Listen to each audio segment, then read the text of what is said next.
Welcome, everyone, to another episode of The Air with Brian Gregory. I'm your host, Brian Gregory. This is not exactly one of my favorite days in the NFL. In fact, there's always 2 days that I dread every year. It's that final Monday or Tuesday, right after the preseason gets done, where teams decide on cuts, on roster cuts, and they come up with a 53-man roster. And then there's today, Black Monday. I don't like either of those 2 days at all because it signifies that people are losing their livelihoods and a dream that they have been pursuing in the moment has been deferred. And I hate that because these coaches, they work their entire lives for these positions.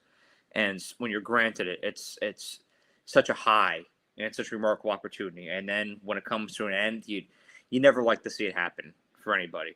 And so, to all the guys that have gotten fired today, I pray for them. I pray for their families that they'll be able to find something again and work themselves back into that head coaching position. I'm sure a lot of them will be eligible for a coordinator role afterwards or respond to somebody's staff, but still, nonetheless, that's nothing that you want to face as a man, as a family. So just wanted to establish that before I got into the show today. We've had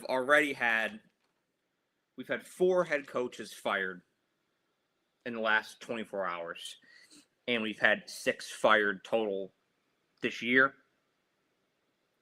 Of course, Brian Daboll got fired by the New York Giants several months ago, and Brian Callahan got fired by the Tennessee Titans several months ago as well. And so those have already happened. Those have already been a thing. But we have had 4 new ones, and the latest has been Raheem Morris, who got fired by the Atlanta Falcons last night. He was the first domino to fall before anybody else. He was 16-18 in his tenure with the Falcons. And so you look at that and say, for head coach in year 2, it's not exactly terrible. But for the expectations of this team and for its roster and some of the guys that they still have on a rookie contract, I expected this team, especially in the NFC South, to be better than 8-9 this year, to make the playoffs, to sniff the playoffs, not be eliminated several weeks before they take place. And that was expectation for this team going into this season. I mean, a lot of people out there, a lot of experts out there, had the Atlanta Falcons winning the NFC South. I considered it at a few points. I ended up going with the Bucs. I was still wrong, but nonetheless, for the people that advocated for the Falcons winning the NFC South, I can understand the reasoning. You got Bijan Robinson. You got Drake London. Right? I mean, you've got A.J. Terrell, Jesse Bates. This is a solid roster. Are there some holes? Absolutely. Is there some youth on this roster? Yes.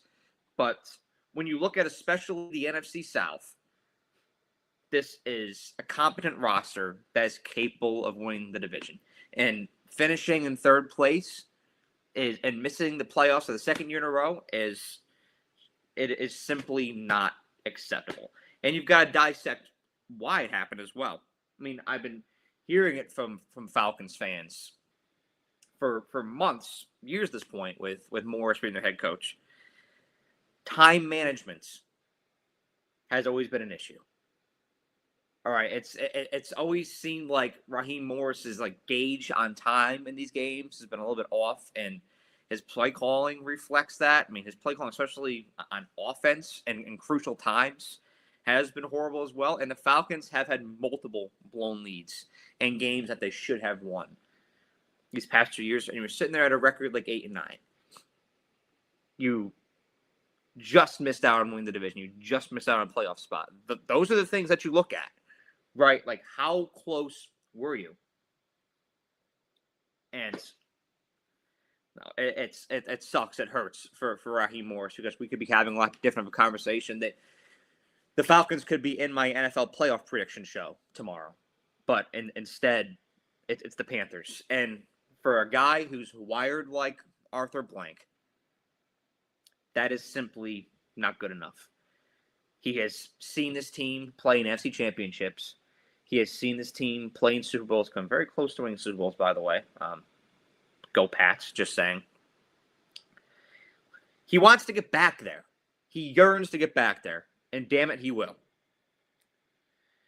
The Falcons also fired their general manager, Terry Fontenot. I hope I said that right. I do butcher that name sometimes, so don't come at me with your pitchforks in the comment section. If I did, I sincerely apologize. Let's just face it. Let's not reinvent the wheel here. Terry Fontenot completely butchered the Kirk Cousins situation. When the Falcons brought Kirk Cousins in, I mean, I know that he was coming off of an injury, and a knee injury, and he wasn't going to be the same. He's starting to age. I get that. I thought that the Falcons paid a little bit too much for him at first, but I was like, all right, maybe in the system he's got B. John in the backfield. He's got Drake London. Like maybe this can work out. But he struggled with play action for a lot of his time there. He wasn't the same guy, especially early on. But that's not what was puzzling to me. It was the fact that in March, the Falcons paid, in March of 24, the Falcons gave Kirk Cousins that contract that I would say is pretty lucrative for who he was at the time. And then a month later, they follow up by drafting Michael Penix Jr. with the number 8 overall pick in the 2024 NFL Draft, the first round. That fucking blew my mind. I could not believe it when they announced that. And the draft coverage. And so that right there was something that Fontenot was going to be fighting the entire time. He completely mismanaged that quarterback situation. And when you have a window like this with guys like Drake London and Bijan Robinson on your offense, you got to capitalize on this window while those two are still on the rookie contracts. Like this is when a team like the Falcons, this is the window where you want to be competing for a Super Bowl. Not a few years from now, we have to worry about paying valuable guys. Like this is the time. And it really might not align because the quarterback market is not exactly great right now. I mean, there could be some veterans out there. There could be some diamonds in the rough in the draft this year. But there's, outside of Fernando Mendoza, I don't think there's many guys that are NFL ready that the Falcons should select to bridge that gap and help them pursue an NFC South championship and a spot in the playoffs next year. It's also a little weird that the Falcons have hired separate consulting firms for the general manager search and the head coach search. And they're bringing Matt Ryan as a consultant here as well as an advisor. So I just think that there's a lot of heads in the kitchen right now. And if you've ever been in a kitchen where there's a lot of heads, it's nuts. It's nothing you want to be in. It's very clustered. People yelling at each other, getting water splashed on your feet by the dishwasher. It sucks. I wouldn't advise it. But that's the situation the Falcons put themselves in right now. They have no business being 8-9 this year. They got to capitalize on this window, and it was the right move to get rid of Raheem Morris at this time. I know they won 4 straight. I know the players really wanted Morris to stay, but business is business, and Arthur Blank and that ownership group made a business decision here. All right, let's talk about the next domino that fell this morning. When I got back from my morning run, the Cleveland Browns fired Kevin Stefanski. It's an understatement to say that I disagree with this one. And I've seen it several times in sports. And this isn't the only time in the NFL this year where the wrong guy has been fired. There's another one that I'll talk about in the show at some point. The Cleveland Browns fired the wrong guy, Kevin Stefanski.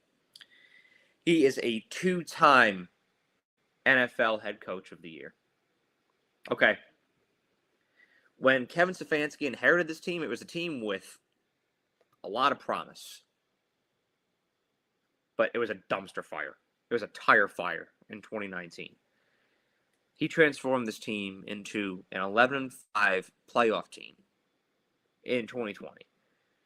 This Browns team goes into Heinz Field, not only beats but embarrasses the Steelers, almost hangs a 50-burger on them in Heinz Field. in the wild card round, and then proceeds to go to Arrowhead. And they came this close to beating the Chiefs in their house. And I know Mahomes got hurt. I know Chad Henne had to come in at some point. But they came that close to beating the prolific dynasty Kansas City Chiefs. And they fell just short. And then fast forward to 2023. One of the most improbable, miraculous 11-5 teams that I've ever seen. That Browns team just kept finding out ways to win games. And Joe Flacco for a while that year is a very defensive ground and pound team. But Kevin Stefanski, he pulled a rabbit out of the hat. And he found a way to get his team to the playoffs in 2023. When I did my research about Kevin Stefanski getting fired here, the reason that was cited for his firing, according to multiple sources, was that the Deshaun Watson situation was butchered, right? And then the Browns embarked on a quarterback situation that they had this year when they had like 5 guys on their depth chart at one point after the NFL draft. It was a clusterfuck. It was a shit show, to say the very least. But at the end of the day, it is not ultimately Kevin Stefanski's fault. Does he give his approval? Does he stand by the decisions? Absolutely. In a lot of cases, in the walls of these organizations, head coaches like Stefanski don't have a choice when it comes to what the front office, when it comes to what ownership is going to do. They're going to do what they're going to do. I mean, how many times do you see in an NFL draft where a coach wants a guy, but the general manager or the owner wants somebody else? Who do they go with? That guy. Look at the Dolphins, right? I mean, ownership wanted Tua. Brian Flores wanted Jordan Love. Who did they end up getting? That's right, Tua. Didn't matter who Brian Flores wanted. So if Browns ownership wanted Deshaun Watson, they're getting Deshaun Watson. And they did. For whatever reason. Amidst this whole masseuse scandal back in 2022, the Browns landed him. And it was an absolute disaster. It was an injury-riddled disaster. In each game that Deshaun Watson played in, he could just never get into rhythm. He had 1, maybe 2 games that were pretty good in his tenure at the Browns, and outside of that, it was a complete disaster. And then he had the thing this year with drafting both Shador and Dylan Gabriel, and having Kenny Pickett there, and having Joe Flacco there, and still having Deshaun Watson sitting there on the depth chart. I mean, it was a clusterfuck. They had to move on from Kenny Pickett at some point to make room. But I'm telling you right now, neither Dylan Gabriel nor Shador Sanders are franchise quarterbacks.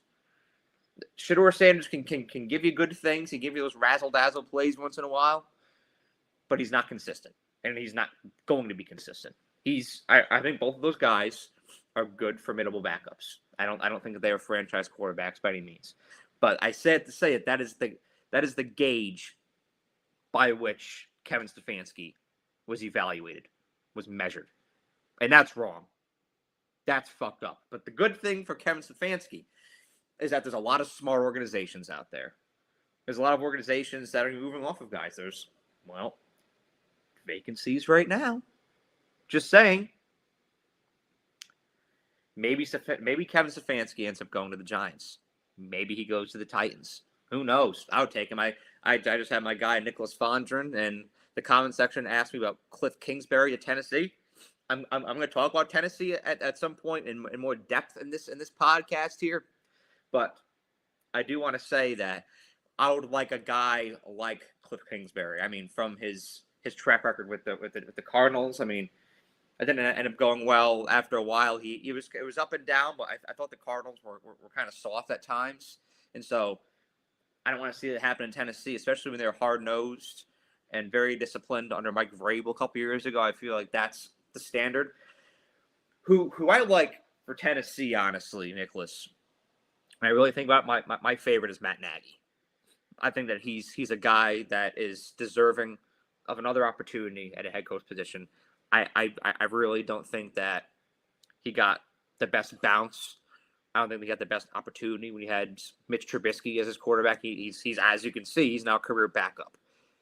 And so if that's how we're judging Matt Nagy, I'd love to see him get a second start with the Tennessee Titans. And I want an offensive-minded head coach because, in my opinion, I think that Cam Ward is a franchise quarterback. I think he's absolutely going to be a franchise quarterback. So while I love defensive head coaches for those teams that are ground and pounds and physical, for what I think that the Tennessee Titans can become, I like Matt Nagy. And I know some people may have trauma hearing Matt Nagy because of, the double bounce. I get it. I get it. There's some trauma there, especially with Bears fans. But he deserves another shot. And so my vote for the Titans right now is Matt Nagy. All right. Let's talk about the Cardinals. Talk about the Arizona Cardinals firing Jonathan Gannon. This is one that I absolutely positively agree with. This had to happen. I mean, 15 and 36 in 3 seasons. I mean, that just fucking sucks. Like there's no other way that can put that. That's fucking terrible. He was. Now remember, it was kind of sloppy how the Cardinals hired Jonathan Gannon in the first place because allegedly they tampered with the Eagles, and so they ended up making up with a draft pick exchange at some points. But Jonathan Gannon was hired from Philly. He was the Eagles' defensive coordinator in their first Super Bowl run there. Excuse me. And the Cardinals hired Jonathan Gannon with the intention of having him improve the defense. Because while Kyler Murray was giving you explosiveness on offense, the Cardinals were not nearly physical enough at all with Cliff Kingsbury at the helm. They never were. Like I just talked about, they were just not physical. They were soft. They brought Jonathan Gannon in to instill that hardcore Philly identity into the Cardinals. Well, that didn't exactly happen. As this year, the Cardinals had ranked 27th in the NFL in success rate. Bottom of the league. They had a bottom of the league defense this year. And so the purpose that they brought him in for, he didn't deliver on. He didn't fulfill on. When you bring a coach in for a purpose, he has to deliver on that. So essentially, your defense doesn't improve. In fact, I felt like it even regressed, which I never thought I would even say, but I thought that the Cardinals' defense regressed from what it was with Cliff Kingsbury, which is unreal to me. And then he paired it with a 15 and 36 record. Yeah, it's time to go. It's time to go is one way to put it.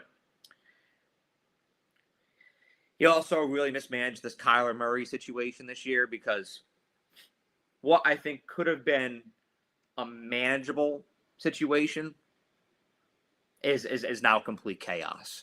Because when you bench a quarterback, and granted, Kyler Murray had his health issues this year. He's had a foot issue, and I'm not going to sit here and speculate on how bad the injury is. I'm not an insider. I'm not inside the walls of the organization, so my opinion, my view on that doesn't matter. But it feels to me like a Daniel Jones or a Russell Wilson situation all over again, where they're essentially forcing Kyler out. And it didn't have to get to this point. This could have been a clean break, and the Cardinals just go out and find a new guy. But now it's going to get sloppy. Now you got to find a suitor, right? I mean, this is something that whoever inherits this Cardinals job is going to have to worry about because Gannon made that decision to bench him. I thought it was emotional. I don't think it was very well thought out, and I think that it was one of the very reasons why he's been fired by Arizona. It also been talked about within the Arizona media for, I think, since around Thanksgiving that this was going to happen. So when I saw the update this morning, I was by no means surprised. Also, the issue with Imani DeMarcado back in October when Jonathan Gannon, pretty much, I mean, how do you describe it? Pushed him, slapped him on the sideline, they got into it, yelling at him. And I like a coach that gets in your grill, but when you put your hands on a player and shove them, I mean, that never looks good. Especially, the Cardinals got negative national media attention for that all day that Sunday and following days. So that was another one of the final straws with Jonathan Gannon in Arizona, and he ultimately gets canned.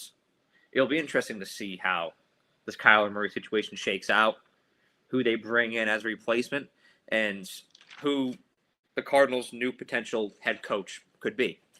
All right, that's the Cardinals. Let's cover what was probably the most inevitable firing of this cycle. There's no real opinion on this. It was just a fact of what was going to happen. The Raiders have fired Pete Carroll. We knew this was going to happen. This is not surprising to me at all. Pete Carroll is in his early 70s. And he inherited a job that is at least a 3-year rebuild in the Raiders. I would say 3 to 5. There's contract situations that got to be figured out. There's no depth on this team whatsoever. This is one of the thinnest rosters in the NFL. They haven't had a reliable quarterback since Derek Carr. There's a lot that needs to be improved in Vegas right now. It's not easy. Okay. But any turnaround in the NFL is possible. Any team can be turned around. Yes, including the Jets, including the Dolphins, including the Giants, including the Browns. Yes, there are no exceptions. Any team can be turned around. But you got to get the right guy in there to do so. And for a turnaround like this, you need somebody with energy, with a window. Quite frankly, you need a younger guy to take this job.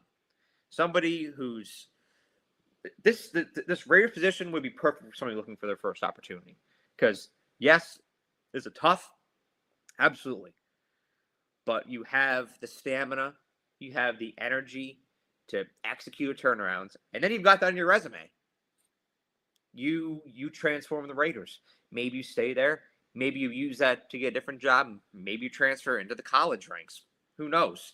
But you always had that on your resume of, hey, I turned this ailing team around. That is something that is for a younger head coach looking for a start. Whenever you start in a career in anything, you're going to start with shit, whatever the job is, whatever the career is. So you might as well inherit something like the Raiders and turn around, because there's nothing that you can have more pride in saying that, hey, I turned this bitch around. I was all in favor of Pete Carroll getting another head coaching job after the way that Seattle thing ended, because he kind of got ran out of town there. It was his time, but he brought Seattle their first Super Bowl. They're competitive, and most years he was there. You saw what he did with USC. That was one of the most prolific runs that we've seen in college football, right? Those Reggie Bush, Matt Leinart teams. That was incredible. As a college football fan, I'll always have respect and admiration for those USC teams. But I wish he took a different job. Right? Something like the Raiders is something that's for a younger head coach. I like to compare this, and I know it's ironic when I'm talking about the Raiders, but I like to compare this to the whole Tom Brady Buck situation. As what was he at the time, a 42-year-old quarterback?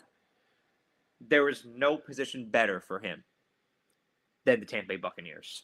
He had a great O-line. He had a great defense. He had a great receiving core. Everything was set up perfectly for him to take the Bucs to Super Bowl, for him to just be Tom. He doesn't have to worry about getting sacked a lot. Doesn't have to worry about trying to get guys open. Doesn't have to worry about his defense supporting him. He had all that. So if Pete Carroll was to accept an opportunity where everything was in place, the team was maybe a quarterback away, but you had a great roster, it was ready to win now. Like, maybe if you were to take the Falcons job this year, that would be one where you could be this close to being plug and chug.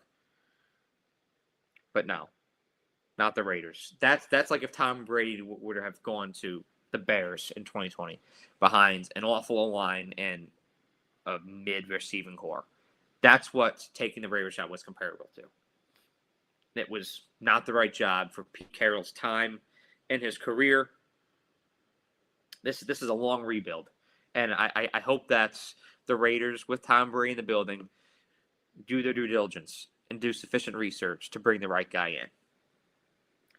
All right, gonna do a little rapid fire here before transferring into, I mean, no pun intended, before transferring into the college part of the show. The Titans, like I explained a few minutes ago, the Titans have requested several interviews this morning. They requested to interview Chiefs defensive coordinator Steve Spagnuolo, Chiefs offensive coordinator Matt Nagy, and Broncos defensive coordinator Vance Joseph. Now, like I said, I think that it is in the Titans' best interest to bring in an offensive-minded head coach for Cam Ward. And I stand on that. I'd love to see Spags get a second chance. I think he's a great coordinator, but I'd love to see him get a second chance because that Rams thing was just a shit show, we all know. And I'd love to see Vance Joseph get a second chance as well. And I think there's a good chance both these guys could get hired in this cycle. Vance Joseph, like Matt Nagy, is another guy who never had a franchise quarterback. And while you can assist in the search and you can insert your say in there as a head coach as the guy you want, ultimately it's upstairs making the decision. Okay, so Vance Joseph never had that opportunity with the Broncos. Matt Nagy never had it with the Bears. And for that reason, they never really had a fair shot. And I thought it was crazy that Matt Nagy brought the Bears to a 12-4 record in 2018. Just saying.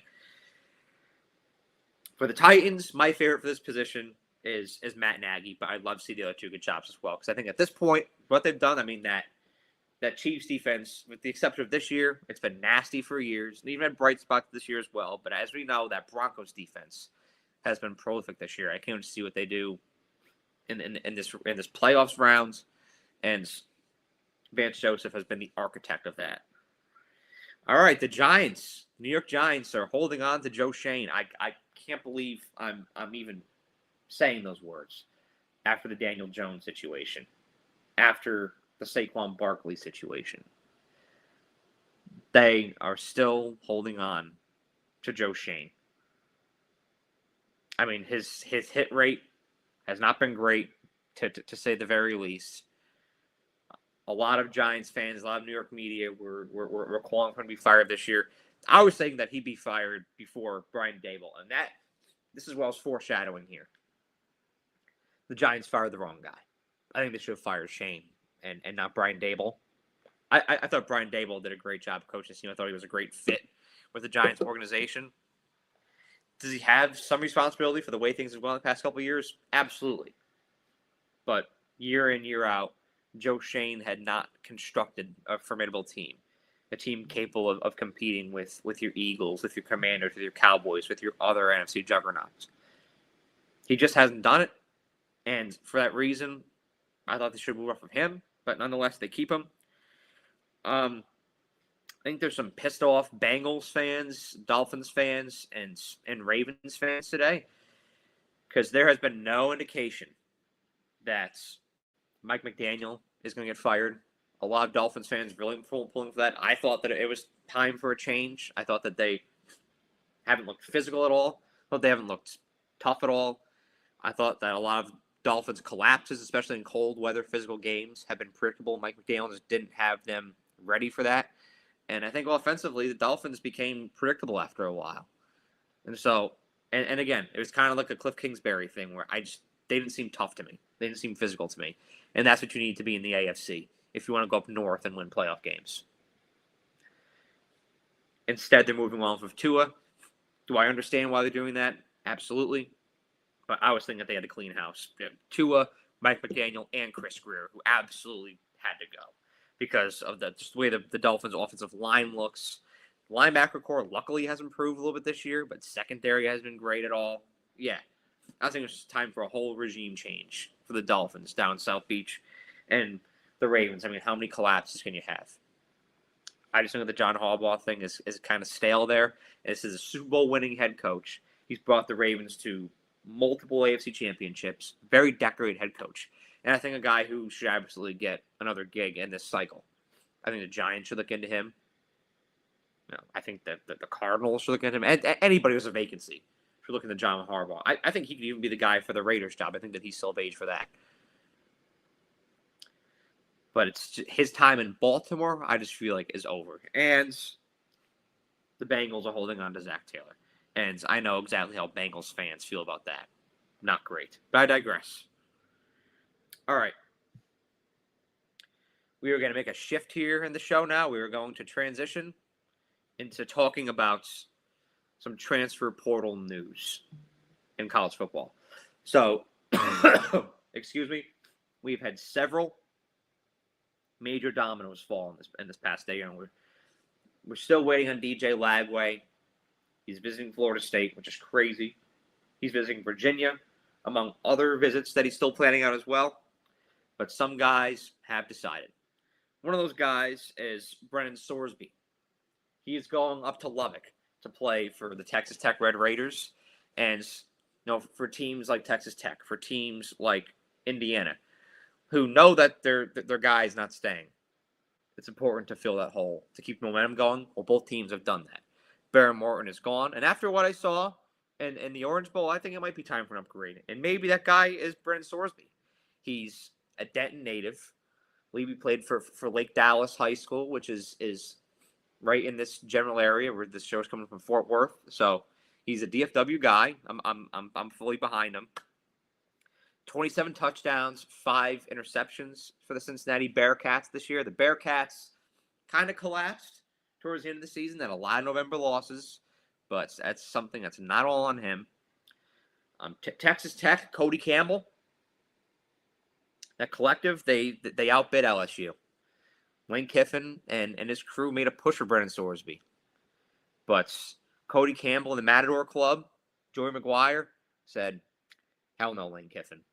He's ours. He's coming back to Texas. And that's what he did. And he's a good mobile pocket passer. He's got a good arm. I think that he's going to fit well with this Texas Tech team. So I love the Red Raiders bringing Brennan Sorsby. Louisville. Jeff Brom does it again. Whether it's Jack Plummer, whether it's Miller Moss, whether it's Tyler Shuck, he's hit on the quarterback position every single year, and he's kind of a quarterback whisperer as well. Well, Louisville has their new transfer quarterback for 2026, and it is Ohio State transfer Lincoln Kienholz, the guy who just barely lost the starting job to Julian Sayin in fall camp. He battled him. He battled him closer than a lot of Ohio State insiders expected him to. And I think that he's just one of the, with these elite programs like your Ohio States out there. I mean, we saw it with Joe Burrow a couple years ago. Sometimes guys just get buried. He got buried behind J.T. Barrett. And I'm by no means saying that Lincoln Kienholz is Joe Burrow. But sometimes gems get buried. And I think that Lincoln Kienholz could be that gem.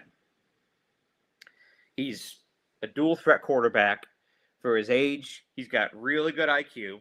And like I said, Jeff Brom is a quarterback whisperer. So I think that Lincoln Kienholz to Louisville is a slam dunk. I think the ACC race is going to be fascinating next year. You've got Louisville. You got James Franklin and Virginia Tech. You've got Mario Cristobal building a machine down in Miami. Who knows? Is this Dabo's last year in Clemson? The ACC storylines are going to be interesting next year. Does SMU make a climb back? We're going to find out, but I think Louisville is absolutely going to be a player next year.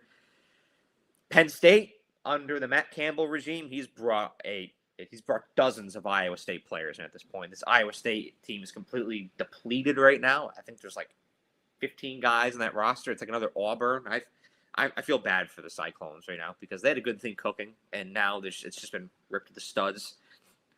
But Matt Campbell has brought in Rocco Beck, his quarterback, from Ames to State College. And this is one of my favorite moves made in this cycle so far because when you have a new head coach regime, it's important to bring some familiarity in. Beck and Matt Campbell have worked together for years. He has multiple of his tight ends coming back, multiple of his receivers coming back. It's some linemen coming back. I mean, this is essentially going to be Iowa State in State College. I know you're in the Big Ten. I know it's an upgrade in competition here. But it's good to just have that familiarity, to have a veteran quarterback like Rocco Beck. and the IQ, the experience that he has. This is what you need for a team that's having a fresh start, making the transition from James Franklin to Matt Campbell. So, love Matt Campbell bringing a familiar face into State College. I think he'll succeed here. I'm interested to see what Penn State does this year. And then, of course, I made a little short of this one yesterday. Kurt Signetti does it again. First Curtis Rourke, then Fernando Mendoza, and now Josh Hoover. And being here in Fort Worth, I mean, we know how valuable Josh Hoover is. And does he have a turnover issue sometimes? Yes. But I think a lot of that had to do with him feeling the need to force the ball on a team that struggles defensively, on a team that struggles with special teams, on a team that struggles to run the ball. Everything was on Josh Hoover to make things happen passing the ball this year. And now he's going to a program and a system and a team like Indiana where the resources are there. He's going to have a good line. He's going to have a good defense. He's going to have a good running game. It's going to work out. He's just going to have more support around him. He has one of the best coaches, one of the best head coaches in the game right now, and Kurt Signetti. And so this opportunity was a no-brainer for Josh Hoover. And I think I know his nickname, Josh Hoosier. I mean, that too is a no-brainer. But Josh Hoover has a great deep ball. He can fit that ball in places where very few other quarterbacks in college football can. I think Josh Hoover could be a breakout star next year. I think that Indiana could possibly compete for another Heisman. I think he's exactly the guy that the Hoosiers needed to continue maybe building a dynasty here, depending on how this year shakes out for the Hoosiers. But this was absolutely a step in the right direction for Kurt Signetti and his staff. They nailed it bringing in Josh Hoover. And I'll be making a video at some point here just about Indiana's attack in the transfer portal so far because they have been killing it. They also brought in Michigan State wide receiver Nick Marsh. I almost said Nick Nash, San Jose State. I meant Nick Marsh. I think that him and Josh Hoover will have phenomenal chemistry as well. All right. That's all I have for y'all today. 37 minutes in. Tomorrow, tune in. I'll post updates. I believe it'll be around noon, where I will be doing my official NFL bracket and making all my picks for Wild Card Weekend. So be sure to tune in for that. Hit the subscribe button and let me know what y'all think in the comment section below. Thank you all for watching. Have a great day.